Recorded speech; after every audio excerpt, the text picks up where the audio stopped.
লাগে না।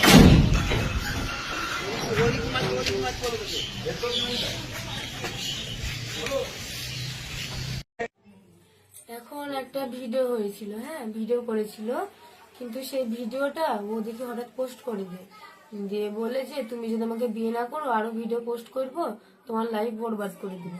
আমি ওকে বিয়ে করতে বাধ্য হয়েছিলাম, হ্যাঁ ব্ল্যাকমেল করতে, দিয়ে আমি ওকে বিয়ে করতে বাধ্য হয়েছি। আর এখন ও ওইসব ভিডিও ভাইরাল করে এখন ও আমার দিকে আর ফিরে তাকাচ্ছে না, এখন অন্য মেয়েদেরকে নিয়ে ফুর্তি করে বেড়াচ্ছে। এখন তাহলে আমার লাইফটা কি হবে?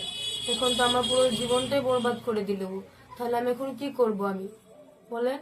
কারণ আমার তো একটা লাইফ আছে, তাই না? আমি তো একটু বাঁচতে চাই, কারণ ওর জন্য যদি আমি মরে যাই তাহলে আমার আমার ফ্যামিলি তো আমার জন্য শেষ হয়ে যাবে, তাই না?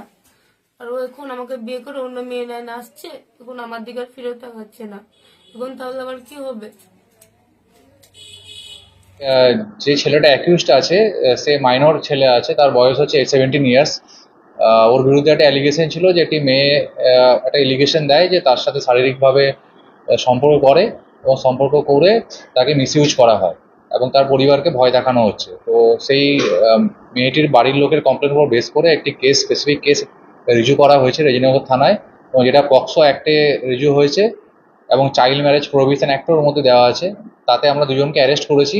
যে ইউটিউবারের কথা আপনারা বলছেন সে ছেলেটির বয়স 17 বছর। তো অ্যাজ পার পক্সো অ্যাক্ট তাকে আমাদের জুভেনাইল জাস্টিস যে বোর্ড আছে জেজেবি, সেখানে প্রোডাকশন করতে হবে এবং তারা যেটা সিদ্ধান্ত নেবে তাকে মেবি হোমে স্থানান্তরিত করা হবে এবং আমাদের বাকি যে লিগেল প্রসিডিওর আছে মেডিকেল থেকে শুরু করে সেখান থেকেই হবে। আমরা পিসি নিচ্ছি না, কারণ জুভেনাইলদের পিসি নেওয়া হয় না। অ্যাজ পার জেজেবি যেমন ইনস্ট্রাকশন দেবে আমরা সেই ইনস্ট্রাকশন মেনে চলবো।